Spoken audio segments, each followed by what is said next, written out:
Hello everyone, welcome to our channel South City PCMB. मैं Jim Shamim, आपका दोस्त, आपका मेंटर, मैथ्स की एक नई क्लास के साथ आपके सामने एक बार फिर से हाजिर है। हम लोगों ने अपनी लास्ट क्लास में कुछ क्वेश्चंस किए थे ट्रिग्नोमेट्रिक रेशियोज के ऊपर। किए थे कि नहीं किए थे?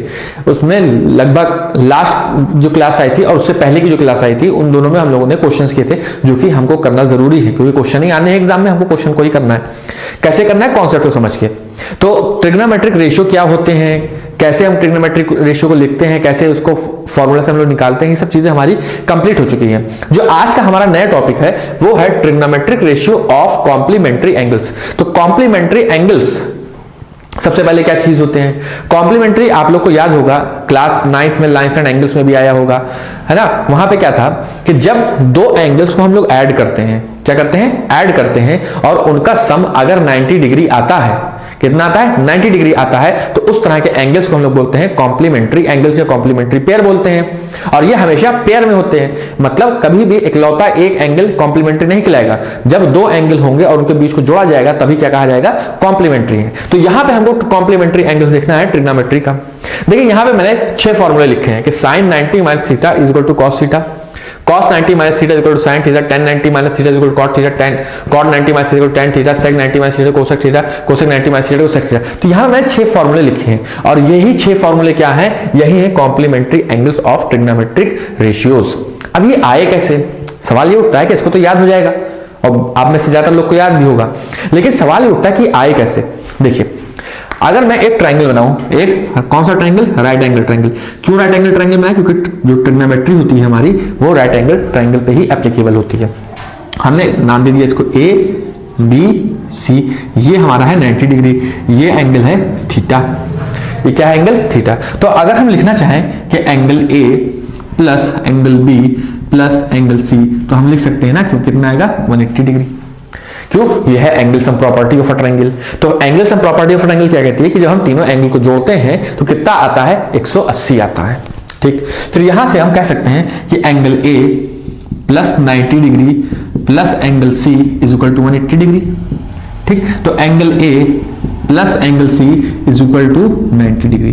तो हमने क्या देखा यहाँ पे? हमने ये देखा कि जो एंगल ए है और एंगल सी है, इसको जो हम जोड़ रहे हैं तो 90 डिग्री आ रहा है। कितना आ रहा है? 90 डिग्री आ रहा है। और जब भी दो एंगल को जोड़ने पे 90 डिग्री आता है तो उस तरह के एंगल्स को हम लोग क्या कहते हैं? Complementary angles. इस तरह के एंगल को हम लोग क्या कहते हैं? Complementary angles. हम लोग ने पढ़ा था अपने छोटी क्लास में 6, 7, 8, 9 में भी हम लोग पढ़ते हैं कि कॉम्प्लीमेंट्री क्या होता है, सप्लीमेंट्री क्या होता है। वही वाला है, ये कुछ अलग नहीं है कि जब दो एंगल्स को जोड़ा जाए और उनका सम कितना है? 90 डिग्री, तो ऐसी चीजों को बोला जाता है कॉम्प्लीमेंट्री एंगल्स। ए सी का कॉम्प्लीमेंट है, सी ए का कॉम्प्लीमेंट है। तो अगर ये एंगल थीटा है, कितना है? थीटा है, तो ये एंगल कितना हो जाएगा? ऑब्वियस सी बात है कि ये हो जाएगा हमारा 90 माइनस थीटा। ये कितना हो जाएगा? 90 माइनस थीटा। देखिए मैंने यहां पे लिखा, चलिए हम मान लेते हैं एंगल सी को हमने क्या कह दिया? थीटा। यहां से मैं कह रहा हूं एंगल सी को क्या कह दिया? थीटा। तो कितना हो गया? 90 डिग्री। तो यहां से एंगल ए कितना आ गया? 90 डिग्री माइनस थीटा। आया कि नहीं आया? तो हमने इसको लिख दिया। अब ये सवाल ये कह रहा है कि अगर हम साइन 90 माइनस थीटा लिखते हैं तो वो कॉस थीटा के बराबर होता है। ये कैसे हो सकता है? इसको जानने के लिए, समझने के लिए हमको ज्यादा दिमाग नहीं लगाना है, हमको ज्यादा दिमाग नहीं लगाना है, ज्यादा दिमाग नहीं खर्च करना है। बस एक बार अप्लाई करके देख लेते हैं। कैसे अप्लाई करते हैं? देखिए, हमको क्या चाहिए? Cos theta. क्या चाहिए? Cos theta. तो कॉस थीटा को लिख दिया। तो cos theta is equal to base upon में हाइपोटेन्यूज। तो बेस कितना है? ये बीसी। कितना है? बीसी अपॉन में हाइपोटेन्यूज। हाइपोटेन्यूज क्या है? एसी। लिख दिया। चलिए यहां तक ठीक है, बात समझ में आ रही है। फिर क्या लिखते हैं हम लोग? हमको क्या चाहिए इधर? साइन।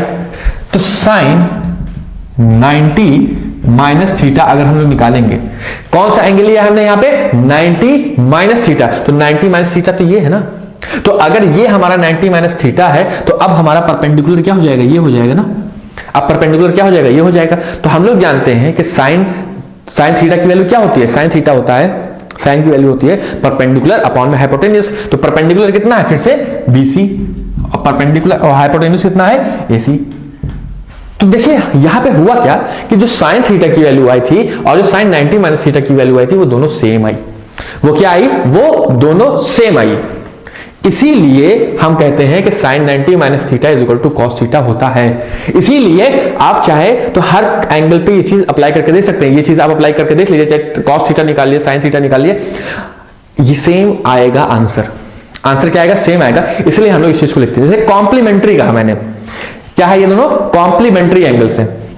तो कॉम्प्लीमेंट्री का मतलब ये हुआ कि जितनी वैल्यू साइन 30 की होगी, एग्जांपल ले रहा हूं, जितनी वैल्यू जो आंसर साइन 30 का आएगा वही आंसर कॉस 60 का आएगा, क्योंकि तभी तो दोनों को जोड़ने पे कॉम्प्लीमेंट्री होगा। और हमें पता है कि साइन 30 कितना होता है 1/2 और कॉस 60 कितना होता है 1/2। देखिए बात बन रही कि नहीं बन रही है? देखिए फिर से किसी और फॉर्मूले को देख लेते हैं। यहां पे हम लोगों ने, अगर मैं रिपीट करूं अपनी बात को, तो हमने कहा कि यहां पर ये जो एंगल बन रहा है साइन 90 माइनस थीटा और कॉस थीटा, ये दोनों एंगल आपस में कॉम्प्लीमेंट्री बना रहे हैं। इसीलिए हम लोग देखते हैं कि जो वैल्यू कॉट 30 की होती है वही वैल्यू tan 60 की होती है। ध्यान दिया इस बात पे कि नहीं आपने, कि cot 30 की जो वैल्यू होगी वो tan 60 के बराबर होती है। क्यों? क्योंकि दोनों आपस में कॉम्प्लीमेंट्री हैं। दोनों आपस में क्या है? कॉम्प्लीमेंट्री है, इसलिए तो सारी एंगल आपस में बराबर होती है। वैसे ही अगर कोई sec 60 ले लेते हैं, तो जो वैल्यू sec 60 की होगी वही वैल्यू cosec 30 की होगी। 90 में से 60 जाएगा तो कितना बचेगा? 30। तो यहां पे sec 60 है तो यहां पे cosec 30 आएगा। तो ये दोनों वैल्यू क्या होती है? आपस में बराबर होती है। क्यों बराबर होती है ये भी हमने देखा ऊपर, क्यों बराबर होती है ये हमने देखा। तो इसीलिए इनको कहा जाता है कॉम्प्लीमेंट्री है। ये आपस में क्या है? कॉम्प्लीमेंट्री। एक एग्जांपल और करके देखते हैं। जैसे मैंने मान लिया, इसको करते हैं हम, एक एग्जांपल और लेते हैं कि sec 90 माइनस थीटा क्या होगा। ये वाला कर रहे हैं, sec 90 माइनस थीटा क्या होगा? sec 90 माइनस थीटा होगा हाइपोटेन्यूस अपॉन में बेस। हाइपोटेन्यूस अपॉन में बेस। बेस क्या है इसका? AB हो गया। फिर हमको क्या निकालना है? Cosec theta. Cosec theta. अब कोसेक थीटा क्या होता है? कोसेक थीटा क्या होता है? कोसेक उल्टा होता है साइन का, और साइन होता है परपेंडिकुलर अपॉन में हाइपोटेन्यूस। तो ये हाइपोटेन्यूस अपॉन में परपेंडिकुलर हो जाएगा, ये हाइपोटेन्यूस अपॉन में परपेंडिकुलर हो जाएगा।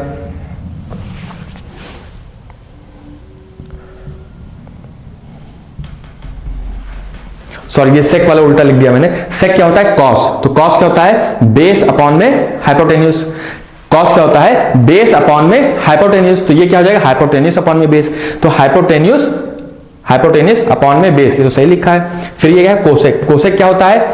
कोसेक होता है हमारा हाइपोटेन्यूस अपॉन में परपेंडिकुलर। तो हाइपोटेन्यूस अपॉन में परपेंडिकुलर। परपेंडिकुलर से क्या हो जाएगा? AB। सॉरी, इसका परपेंडिकुलर क्या हो जाएगा? AB।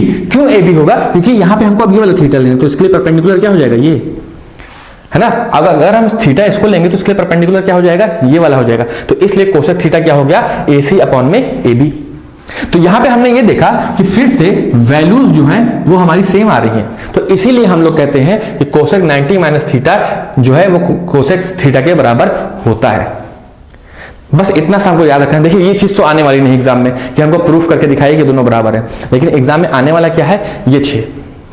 ये 6 आपको बाय हार्ट लर्न होना चाहिए, और कुछ ज्यादा डिफिकल्ट है भी नहीं।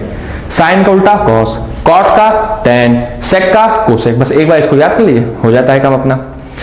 अब क्या करते हैं हम लोग? कुछ अप्लाई करके देखते हैं क्वेश्चन पे। इस चीज को जो हम लोगों ने पढ़ा है अभी तक, इसको हम लोग क्वेश्चन पे अप्लाई करके देखते हैं। पहला क्वेश्चन आपके एनसीईआरटी का ले रहे हैं कि एक्सप्रेस cot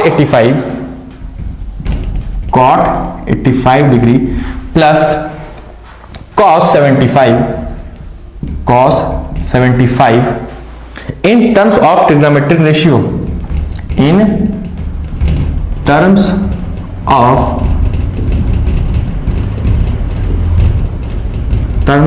trigonometric ratio, जहां पर थीटा जो होगा वो हमारा एंगल जो होगा, सॉरी जो एंगल होगा हमारा, angle should be in between, angle should be in between 0 and 45।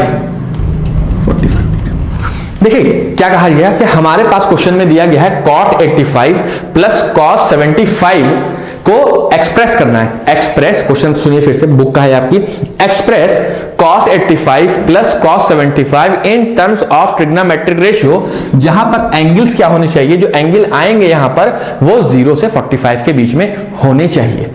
तो क्या करना है, इसको हमको एक्सप्रेस करना है, बदलना है, इस तरह से बदलना है कि ये जो एंगल है ये 85 75 दिख रहे हैं, इनकी जगह पे 0 डिग्री आ जाए, 0 से लेके 45 डिग्री के बीच में कोई भी डिग्री आ जाए।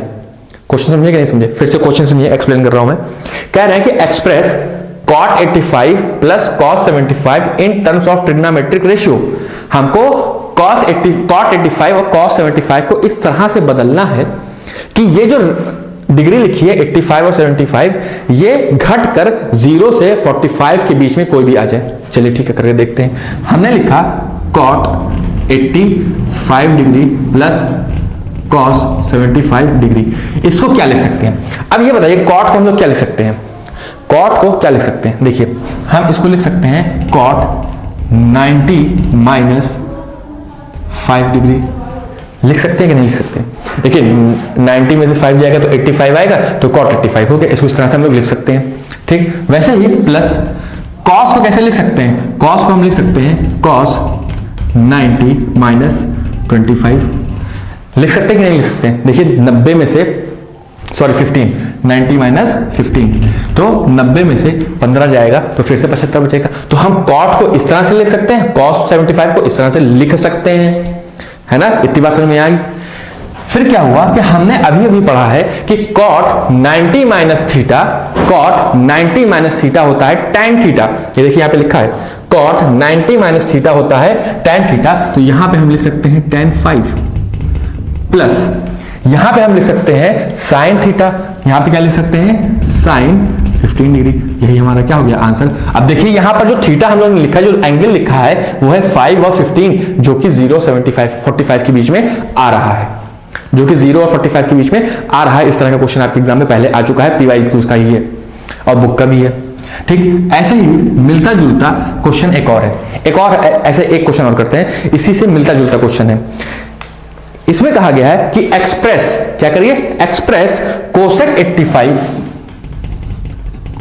48 degree plus tan 88 degree, tan 88 degree, फिर यही कहानी है in terms of trigonometric ratio and angles should be in between 0 and 45। वही कहानी फिर से। आपके हमको क्या करना है, हमको कोसेक को बदलना है और tan को बदलना है, कोसेक को बदलना है और tan को बदलना है। तो देखिए बदलते हैं। ये इस तरह का क्वेश्चन मैं क्यों करा रहा हूं, ताकि आप लोग फॉर्मूले से हैबिचुअल हो जाए, फॉर्मूला आपको समझ में आने लगे। उसके बाद जब क्वेश्चन टफ होगा तो आप कर लेंगे। पहले क्या है, जो चीज हम पढ़ रहे हैं उसको सीख रहे हैं कि हम उसको अप्लाई कर पा रहे हैं कि नहीं कर पा रहे हैं। तो ये क्या है, एप्लीकेशन पार्ट है, कोई बहुत टफ क्वेश्चन नहीं है, लेकिन इसलिए कराया जा रहा है ताकि आप लोग इस चीज से रूबरू हो जाएं। जो आप लोग में से नहीं जानते हैं, जिन्हें टफ लग रहा है, वो क्या करें कि धीरे धीरे छोटा छोटा क्वेश्चन लेके फिर धीरे धीरे क्या करें, अपना लेवल बढ़ाएं। तो सबसे पहले क्या करें, कोसेक 48 प्लस tan 88 डिग्री बराबर। अब कोसेक 48 है, तो कोसेक 48 को हम क्या लिख सकते हैं, इसको हम लिख सकते हैं कोसेक 90 माइनस 42 लिख सकते हैं ना, ठीक, प्लस tan 90 माइनस 12। अब देखिए अगर हम 90 में से 42 घटाएंगे तो 48 आएगा, लिख दिया, और 90 में से 12 जाएगा तो 88 आएगा। तो इसी चीज को इस तरह से हम लिख सकते हैं, लिख दिया।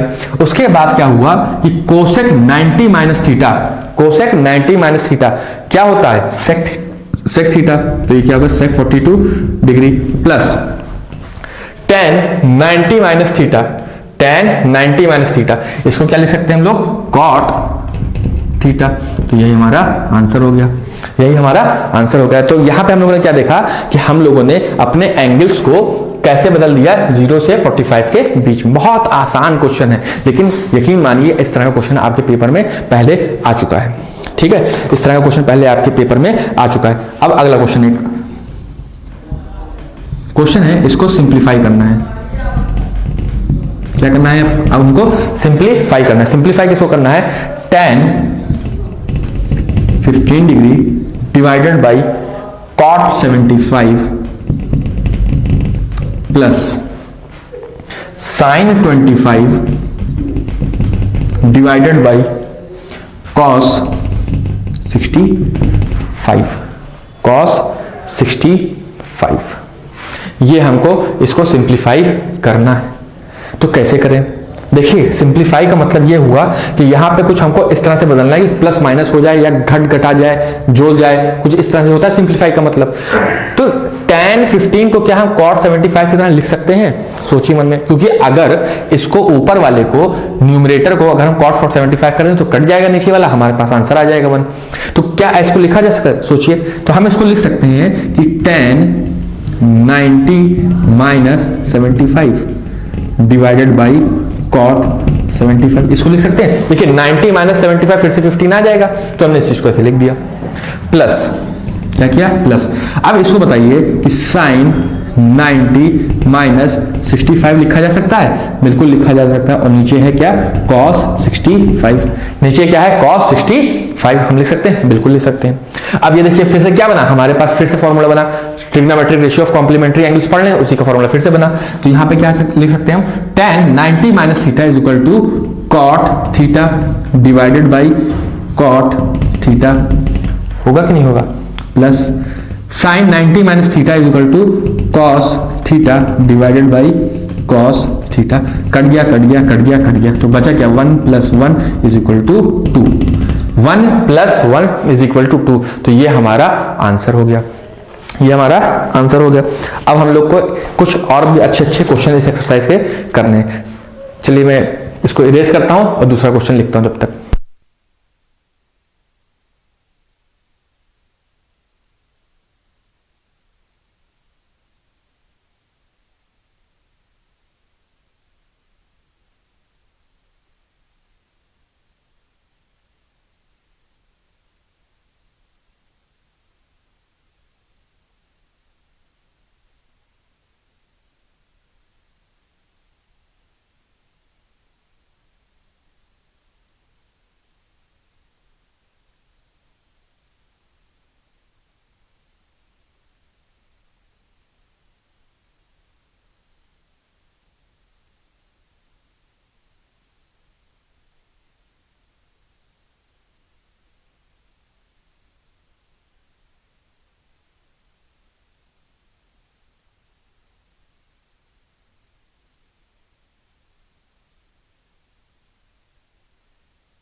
देखिए अब एक क्वेश्चन आपके एनसीईआरटी का है, बहुत ही अच्छा क्वेश्चन है। कह रहे हैं कि इफ, आपके पास अगर बुक होगी तो उससे देखते रहिएगा, आपकी एक्सरसाइज 8.3 का शायद, if sin 3a is equal to cos a minus 26, sorry sin 3 यहां सही है, cos a minus 26 where 3a is an acute angle, where 3a is an acute angle। कौन सा acute angle, find